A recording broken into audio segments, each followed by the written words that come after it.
All right, you guys, happy Monday. Obviously, the Super Bowl was last night. Unsurprisingly, Taylor Swift did not attend with Blake Lively, but she did get booed. And that was a surprise. That has got to signify a new era for her. I totally blame Ryan Reynolds. I'm going to tell you why.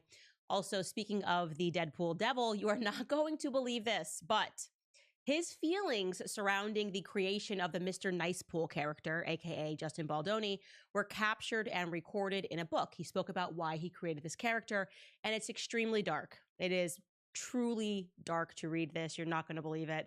Also, Tucker Carlson said something that absolutely should not have offended anyone, but it did. So we're going to talk about that. And I have an amazing update for those of you who are hanging on for my Australia tour.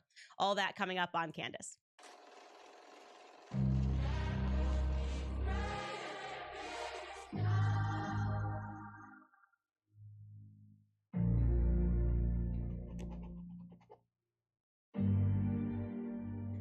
All right, so leading up to the Super Bowl, my producer had this idea that Taylor Swift might attend with Blake Lively. He was like, that's going to be when we can really see. And I was like, there's a 0% chance, there's not even a negative 1% chance that Taylor Swift is showing up with Blake Lively and Ryan Reynolds. That is, just put it out of your mind, because she has proven time and time again, no matter what you think about her, whether you love her, whether you hate her, she cares deeply about what the public thinks. That is just a fact, whether you think that's a good thing, that we can kind of manipulate who she's friends with. There have been plenty of examples of that, right? First and foremost, Matt Healy. Everyone forgot about Matt Healy. She was like really deep into that for a couple of weeks or a month or whatever, until her fans said no. And she cared so much about that. He was caught on a podcast saying something about Ice Spice that she then became friends with Ice Spice, because she was like, I cannot have this, and she left Matt Healy. Then, of course, notoriously, the Kanye West debacle over the lyric. They were, quote unquote, best friends. They had a phone call discussing the lyric. The public heard the lyric, freaked out, didn't like the lyric. Taylor Swift suddenly was like not okay with any part, or she didn't mention the phone call, but we know it wasn't good for her brand anymore, and she moved on. And now we have Blake Lively, and they've been friends for 10 years. And I am telling you, I knew leading up to the Super Bowl, godmother or not a godmother, she will throw the god babies out with the bathwater. That's just a fact, okay? Now, I thought she was going to attend with Kansas City wags, the wives and the girlfriends, and maybe Jason Kelsey's wife, but she didn't do that. She wound up attending again with Ice Spice, who she went to the Super Bowl with last year. The Haim sisters, I still have no idea who they are, but she hangs out with them a lot. I'm aging out. I don't need to know who everybody is in culture. I just know that she is friends with them. And that was her entry into the arena. But the big news that no one expected was that she got booed. Taylor Swift got booed. I don't think I have ever seen a clip anywhere ever since the dawn of her career of her getting booed. So let's watch that.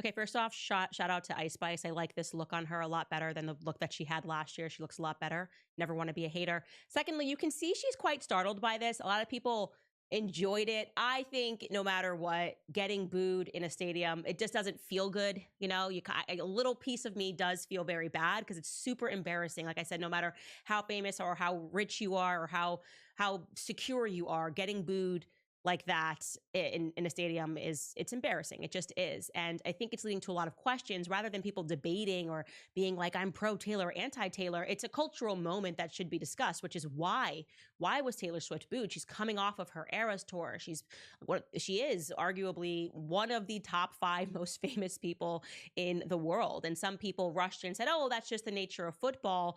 No, let's not take that excuse. It's not because it's football. Okay. She was at the Super Bowl last year. She was in the middle of her Eras tour when she was at the Super Bowl last year, and she did not get booed. She also has been on the sidelines following the Kansas City Chiefs around. And obviously the NFL has spotlighted her all throughout the season, and she has not been booed.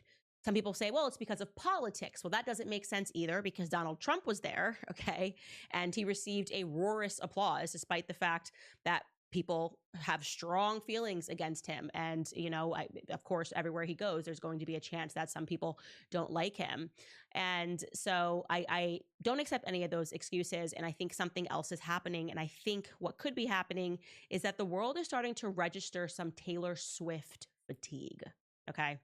And part of this absolutely is because of what is going on with Justin Baldoni and her. She's been in the press a lot regarding this unbelievable circumstance of bullying.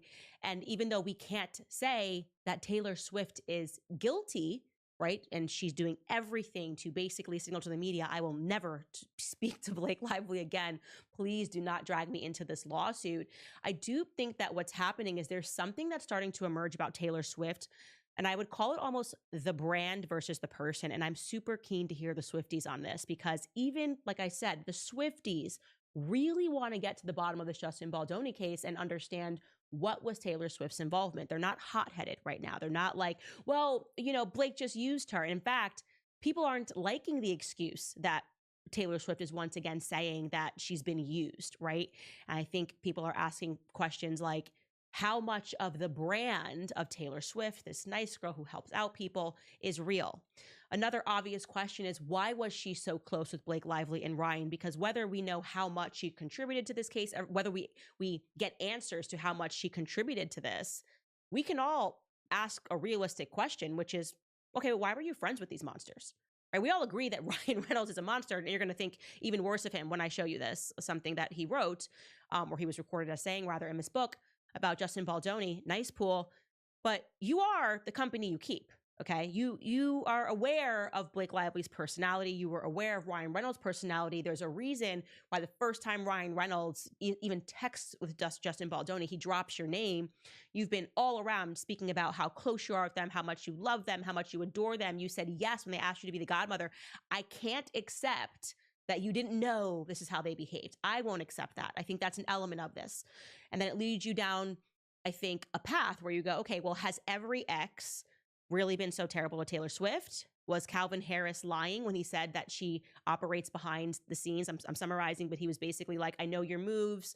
You use the media to go after people. Remember that moment where Icarus almost flew too close to the sun with Taylor Swift, and Calvin Harris said some stuff, but at that moment, the world wasn't ready to hear that, and he got attacked for saying that, like, oh my gosh, how could he do this?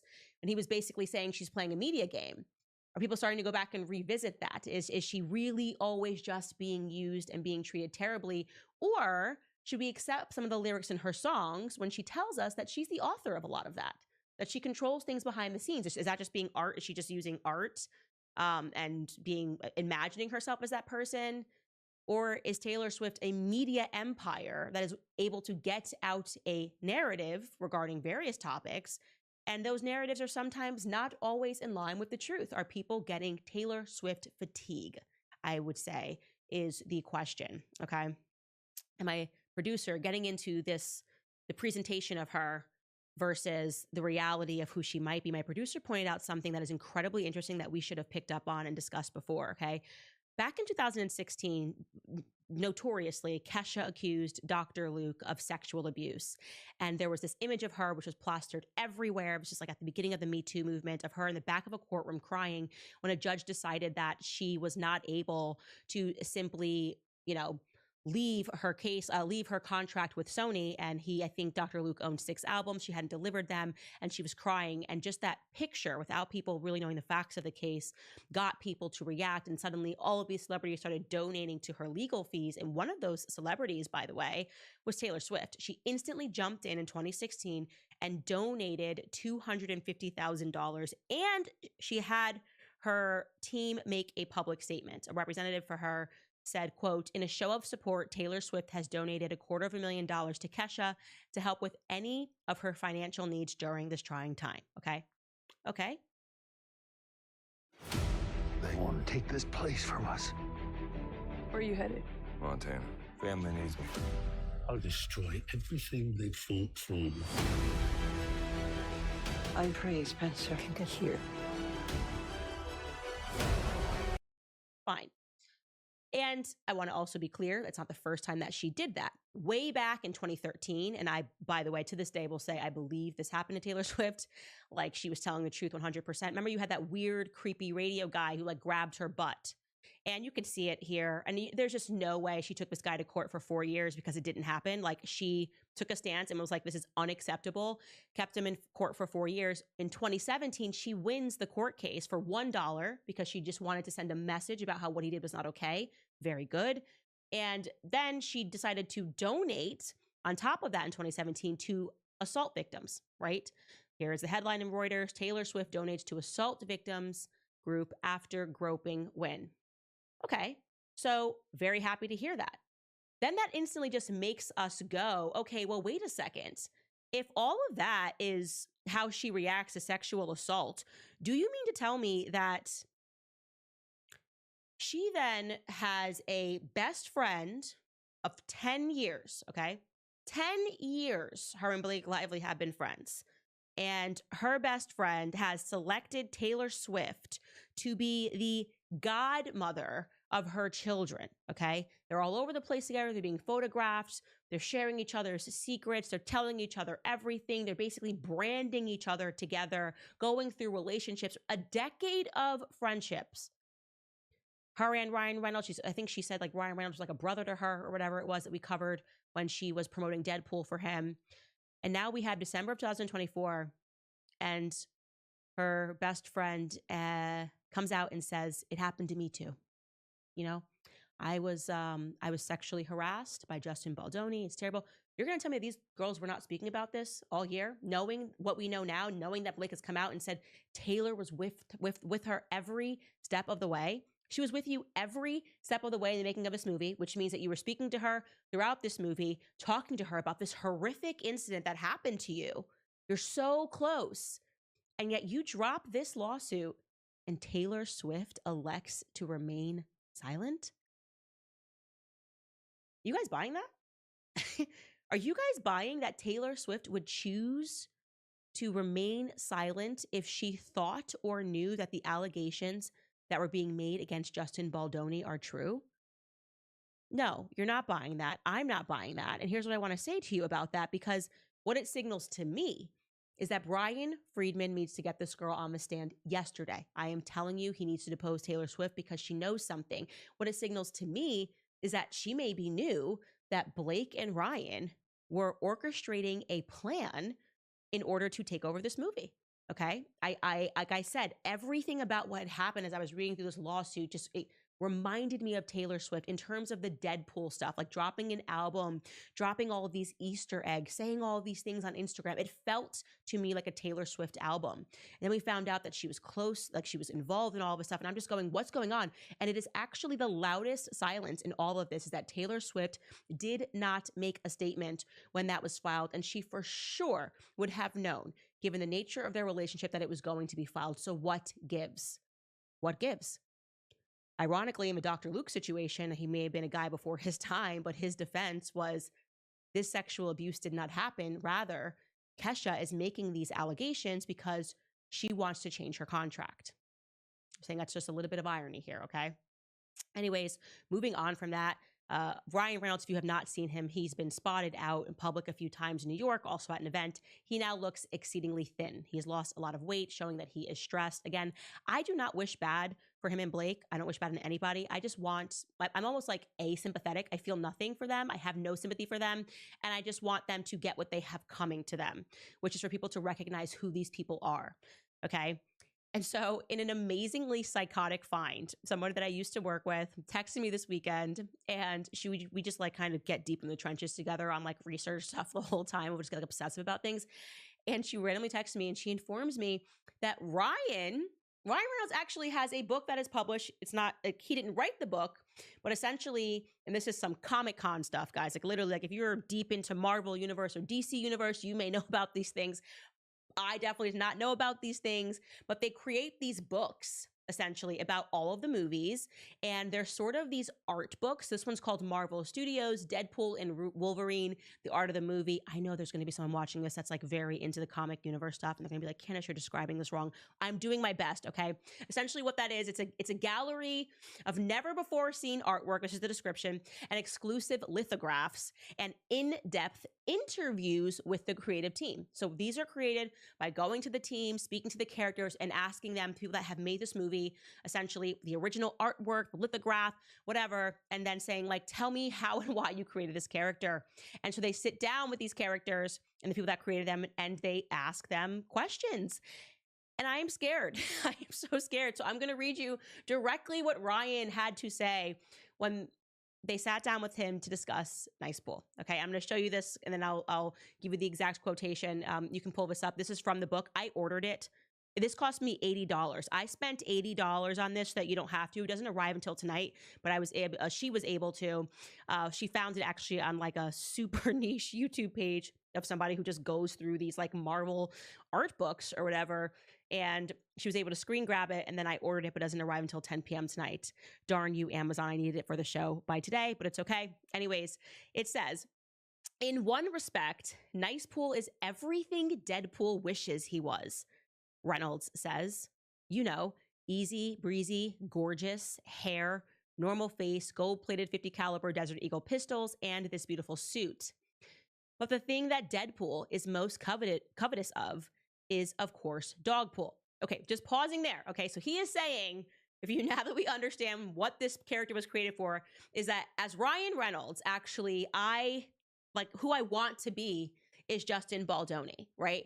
He's got this presentation, he's easy, he's breezy, we have him in this beautiful suit, but the one thing that Deadpool is the most coveted of is, of course, Dogpool. We know that Dogpool is Blake Lively, okay? Like, this is so creepy. So creepy. Okay, it goes on.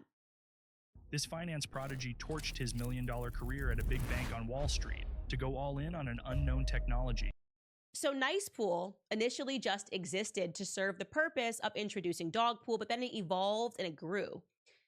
The idea appealed of creating this character based on guys you find in the zeitgeist right now who are faux nice. They may present as very progressive and enlightened. Nice Pool himself identifies as a feminist, but the truth is very different. They're talking about themselves as these incredible allies, but underneath that, there's something a little false and probably awful, Reynolds says.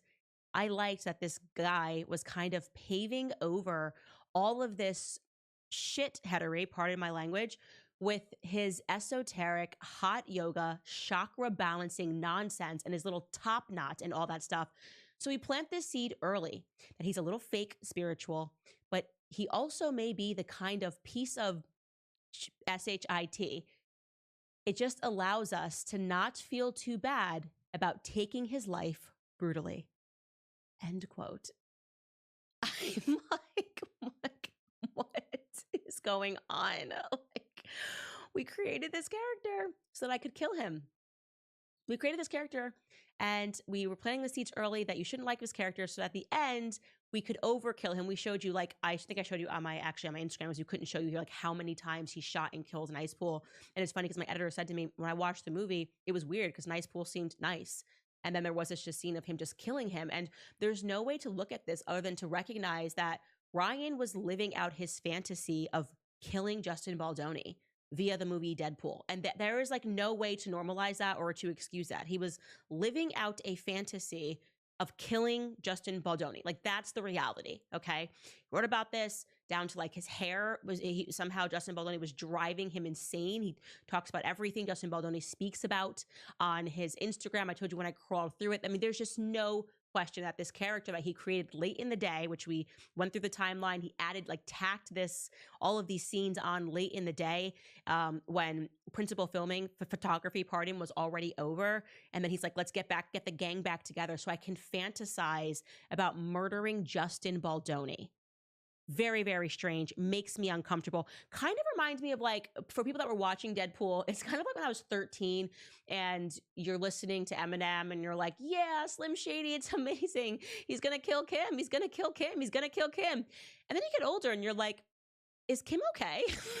Can somebody check on Kim. He's bringing out blowout dolls and fantasizing about killing his ex. Like, I don't know, maybe that makes you bop your head when you're 13. But when you get older, you're like, I don't think Slim Shady's got it all going on upstairs. This is not okay. We can't just call it artwork while we fantasize about murdering people. And I'm very uncomfortable by it. By the way, not to make you even angrier, but obviously with the whole hair and making nice people have long hair, that's been like a major feature, and that's why he brings it up in this book. And I'm getting the book because there could be more gems in there. So that's just the first thing that we have. I want to go through Dogpool. I want to go through everything.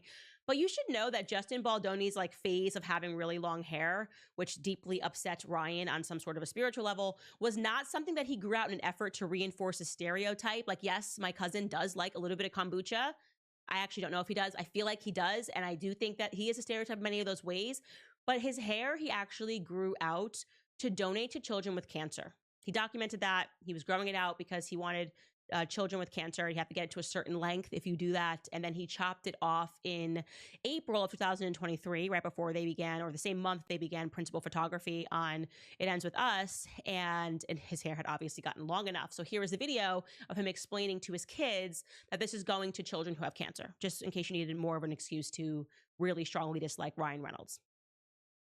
So the reason you're cutting it like that, baby, is because Daddy's going to donate his hair to somebody who can't grow their hair. Like maybe they got cancer, like Uncle Zach, or they lost their hair. So he's going to give all this hair to somebody. That's why you got to cut it perfectly, right there. You ready? Okay, here we go. Right. 1, 2. So I even... Yeah! Someone's going to be so happy to have this hair. Daddy, it's really Sweet. I love your heart. No, I'm not crying because I'm losing my hair. I'm crying because you just didn't notice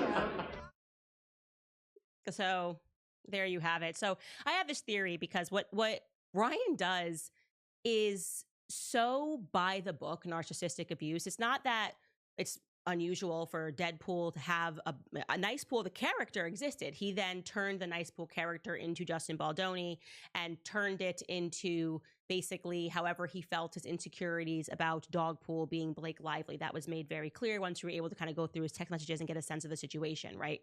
And I've realized that his issue is control. We've talked about this. And the one thing that will really drive somebody who exhibits this sort of behavior crazy is feeling like control has been removed from you. And so I had said to you guys last week that there's an element of this that I'm convinced has to do with Scarlett Johansson, right? Call me crazy, but I got to run this by you, okay? I believe that to Ryan Reynolds, she is the one that got away. I am sorry. She is glowing. She is beautiful. I think objectively, we could just say like she's had a way stronger career than Blake Lively. She's always been an A-list actress, and she saw the signs early and got out of that relationship and never really spoke about things, but came very close to saying that Ryan Reynolds was a bit controlling. And I mentioned to you guys how even his friendship with Hugh Jackman is based off of getting back at Scarlett Johansson because she starred in a movie with him, a huge blockbuster success. And at some point in their marriage, Hugh Jackman said something to Ryan Reynolds, like he was like a little punk, like better be good to my little sister kind of a thing. And Ryan, it never left Ryan. He was angry about Hugh Jackman. And so he pretended that they had this like rivalry, but deep down Ryan was serious, but then it developed into a bromance and sort of this way to say, I don't know what to Blake Lively, like, I'm collecting this person in your life.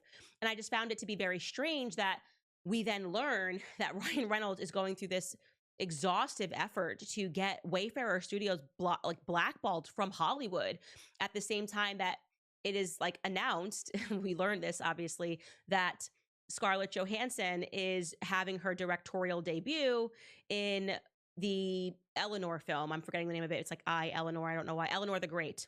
And this was going to be the first time. And so she was working with Justin Baldoni and Wayfarer Studios in her directorial debut. And all of a sudden he's like fighting for Blake Lively to like become the director of Justin Baldoni's movie. There's something about that feels competitive to me. So then I was thinking about this, okay? And another thing that struck me was it made me go back to Brandon Sklenar, that Brandon Sklenar gave an interview where he said like he didn't understand essentially why Blake and Ryan were being so nice to him, okay?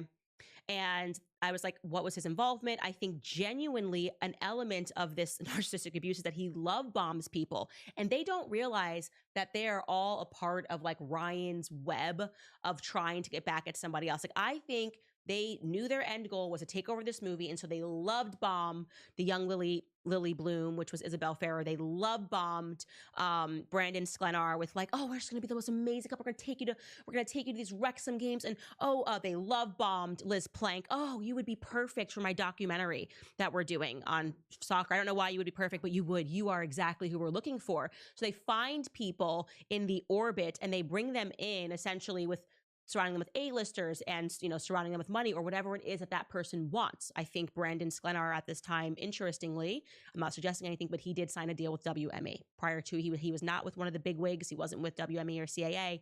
And then all of a sudden he gets a deal with WME. And so listen to Brandon Sklenar on the red carpet when a reporter asks him during premiere night about how, Blake and Ryan have taken a liking to him. Take a listen. I think the Reynolds family likes you a lot. They've taken a liking for sure, and I'm very grateful for it because I don't think I could literally have anyone better in my corner, and they're just they continue to blow me away with how just real they are and how kind they are, and to be like in the spotlight the way they are, and to still. If you know them, they value their family so much, and I think you could feel it in them as people and as performers, and it's just such a testament to how you can be and how you should strive to be, I think, honestly, truly, yeah. Why is filing your taxes with Free Tax USA different? Well, for starters, our premium...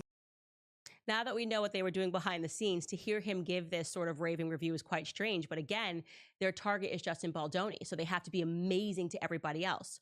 So then I started looking at like who else was being love bombed during this time. We've got Liz Plank, we've got Brandon Sklenar, we've got Bloom, young Lily Bloom, Isabel Ferrer, and I realized that if you go through his like Instagram, Ryan Reynolds' Instagram, there's so much Channing Tatum.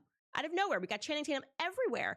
And somebody said that Channing Tatum played essentially a cameo as Gambit in the Deadpool movie. So I'm like, that's interesting. And it didn't just stop at like him playing a character in Deadpool, but he also then took him to Wrexham and included him into a commercial. Watch this, we're going to give you 7 seconds of this Wrexham ad before we get hit by YouTube for stealing music. Take a listen.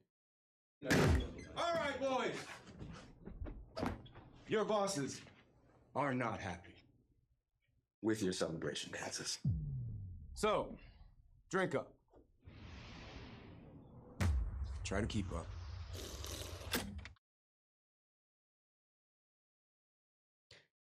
So he dances in this ad and whatever, again, weird crossover event. Like I know that they have both worked with Marvel, but like they didn't have this like bromance. This is also during the Justin Baldoni crazy time. So I started wondering, what's the connection here? What am I missing here about Channing Tatum? And it's got to be something about power. It's got to be about control. It's got to be about narcissistic abuse. And then this caught my eye, very interestingly, okay? Scarlett Johansson was co-starring, okay, as a love interest alongside Channing Tatum at this time as well. So she had a couple of things going for her. She's got tons going for her, but you know what I'm saying. She had her upcoming directorial debut, which was slated for 2023 for her to start filming in Eleanor the Great with Wayfarer Studios. They start targeting Wayfarer Studios, and he wants to make her director. She also was filming with Channing Tatum as his love interest in a movie called Fly Me to the Moon, okay? And all of a sudden, Channing Tatum is now being announced in 2024 after principal photography has already begun for Deadpool that Ryan is bringing him in as Gambit just for a cameo. And people thought, by the way, in the Marvel Universe world, this was amazing, an amazing act of kindness because for years, there's this whole long story about how Channing Tatum has wanted to play Gambit since he was a child. It was his lifelong dream. He came really close to it. And then like Marvel sold to Disney and they dropped him. So he wasn't going to be a lead of the movie. And then all of a sudden, here we go. Good guy Ryan Reynolds jumps up to the plate when he's spending time with his ex-wife and is like, I'm going to give you a cameo here. But I didn't want to jump to conclusions. I was like, maybe this really was just extraordinary timing. Maybe it wasn't even Ryan Reynolds who cast Channing Tatum in Deadpool and Wolverine. And it was some other executive. And it really was just this organic thing that happened and they became friends. But I was like, let me dig because I feel like specifically he picked Channing Tatum and made this happen, made this cameo happen. And then I found it. Channing Tatum on Jimmy Fallon saying, yeah, thank you to this wonderful human being, Ryan Reynolds. Take a listen. did Ryan Reynolds get involved? Or? And Ryan, I've said this before. Look, this industry is a really interesting thing, and like I can honestly say that not one single person is just more of a class act and cares more than that man. Like he took Gambit out of truly like the grave. Like it was just nothing and nowhere, and he was like, no man, I want this for you. I want this in the movie, and like I want to see it, and he made it happen, and I'll forever be grateful. It's just incredible. It was him. I want this for you, Brandon Sklenar. I want this for you, Channing Tatum. I want this for you, Isabel Ferrer. Like, no, it is about Ryan, and he's always trying to get back at someone else. And in that case, I am telling you, it was not about you, Channing Tatum. I am sorry. It was about Scarlett Johansson. He was squeezing her because he has never seen himself as successful as her, and she's the one that walked away. I think she saw the signs early that he's a narcissistic abuser. So anyways, all of that's insane. I had to give you guys an update on that. I know I just like oscillate between becoming Brigitte. I'm like in France, and then I'm suddenly like, I got to cover this story because it just keeps getting more and more insane. But that is the update that we have for you. And now I'm going to tell you about some of our amazing sponsors. You guys know how much we absolutely love preborn. We know how pro-life we are. And I know that there are so many women who struggle with the decision, and some people take the abortion pill. Well, you should know, if you have immediate regrets about that there now is a reversal treatment, which provides women with a second opportunity to choose. It is bringing babies back to life. When you join forces with Preborn Ministries, you empower women to reverse the curse. What you might not be aware of is that even though Roe was overturned and abortion has been greatly restricted in many states, the abortion pill has superseded surgical abortions, accounting now for over 60% of all abortions. Preborn's network of clinics are on standby for women in those darkest hours. They meet with them with God's love, free services to help them choose life through ultrasounds and the abortion pill reversal protocol.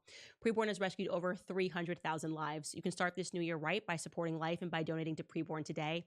One ultrasound is just $28, and $140 will help to rescue 5 babies. To donate, just dial pound 250 and say the keyword baby. That's pound 250 baby, or you can donate securely at preborn.com/Candace. Again, that's preborn.com/Candace. And also, now that Dr. Fauci has been pardoned, RFK Jr. is going to unearth what most of us already knew deep down about the pandemic. Sadly, this effort will not help the tens of millions who have never felt the same after getting the virus or the mRNA shots. Luckily for the American people, Pfizer has been forced to release a detailed list of the side effects that are associated with its COVID-19 shots.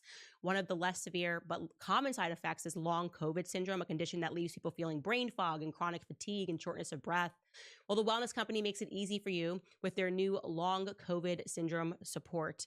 You get 4 doctor-formulated nutraceuticals with 5 to 8 plants and minerals in each bottle, designed to address the root causes. The ultimate spike detox of mind lift, elevated energy, and healthy heart.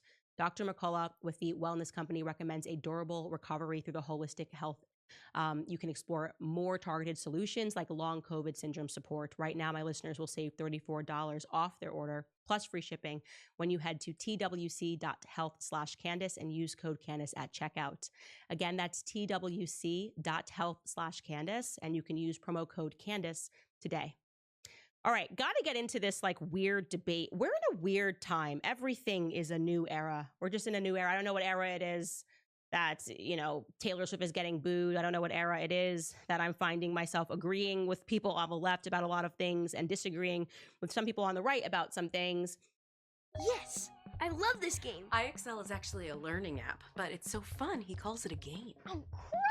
But this Tucker Carlson versus Piers Morgan clip really gets down to, I think we're just choosing different realities. Like, something's splintering in the universe. We're all just splintering and going, okay, I either see things like this or I see things like that. And I've never heard something that is so non-controversial to state that is being received so controversially. And I have a relationship with Piers Morgan, as in like I've done his show, he's done mine. And I actually want to say at the jump of this, no insult to Piers Morgan here, because I think just by hosting both sides of the debate on Gaza and Israel, he has done a tremendous service on his show. But this clip is alarming, okay? Find the thing that Tucker Carlson says here that's wrong, okay? I'll check the chat. Maybe it's crazy. Maybe I just can't hear it right. Take a listen. If you're intentionally killing civilians, you probably shouldn't beat your chest and brag about it. You know, maybe you could make the I agree with case- that. Maybe you make the case that we had to do it or whatever, but you Yeah, should. I agree. You should weep, and that's evil, and you should just say it's evil. And I know it's really threatening to. Is it evil, though? Ben Shapiro to say that or whatever? But is it evil to kill civilians on purpose? Yeah, it is. I think it is. Really? Kids and children. Well, how is it not actually? In a war? Well, you can call it whatever you want. How is it right to kill women and children? Yeah, so I don't know how, but this clip gets taken out and it starts going viral, and people tend to have a perspective that it's not potentially, even just asking the question, he says, is it evil during wartime to target innocent? Even asking that question, to me, I can't wrap my brain around it. I can't wrap my brain around the level of propaganda that is trying to marry America to the state of Israel in so much that they are now trying to convince us that bombing innocent civilians isn't always the wrong thing to do. And it really, like I said, is a stark contrast to the upbringing that we had when we learned that these sorts of things were patently wrong. It's the entire reason why we had to create the, why we have the ICC is to make sure situations like this can't happen. And so I was so shocked, and I want to be clear, when we talk about, on both sides of this, when we talk about innocent hostages or you talk about innocent children, any harm being brought to either side is sad and it's wrong. But it is amazing that we've spent 2 years being gaslit, watching children being blown up, watching women being blown up, watching kids crying, watching kids starving. And all of a sudden, Western media is in a full launch, propagandist launch, because a hostage was released, and the hostage, without question, was clearly starved, has lost a ton of weight. And there's headlines everywhere about it. Everybody's speaking about it. It's like, this is the reason, why we have to understand that we have to get involved. Trump came out and said he looks like a Holocaust victim. Okay. And I'm just wondering, where was everybody's voices last year when everyone from UNICEF to every organization in the world that I can think of said the children in Gaza are being starved? We saw the images of these children being starved and crying. And everyone was quiet. Nobody cared, okay? So I'm just going to show you this CNN report that came out last year that, for whatever reason, didn't generate the same amount of outrage. Take a listen. Hospitals across Gaza are full of malnutrition cases, doctors say, needing special care that simply does not exist. Yunus is 9 years old. His mother takes off his t-shirt to show the painful evidence of malnutrition and extreme dehydration. She says he was healthy until they were displaced multiple times, from northern Gaza to Rafah to a beach area where she says they don't even have a tent. Food was no longer available, his mother says. There were bad living conditions and polluted water. I'm losing my son in front of my eyes. More than 50,000 children require treatment for acute malnutrition, according to the UN Agency for Palestinian Refugees, UNRWA. The entire world, it felt like the entire world looked away, the Western media looked away when these kids were starving to death. And now, all of a sudden, we get back one hostage which was starving in an area in which we knew that food wasn't going into, and we were gaslit, and we were told that noticing that was anti-Semitism, which is shocking because Palestinians are Semitic. And now, all of a sudden, we get one hostage that is in bad condition, which is not okay. I want to be very clear. My perception of that, any person being starved who has nothing to do, like Tucker said, innocent people, especially women and children, though. And it is like all they want to talk about. It's like, finally, we've got it. And so this, just to be clear to people, is why people see Israel as an ethnic supremacist state. Because what you signal to people over and over again is that if an Israeli is starved, if an Israeli is killed, then it's problematic. But if tens of thousands of children are murdered, or if an entire population is being starved, that's just the cost of war. Okay, that's not good messaging.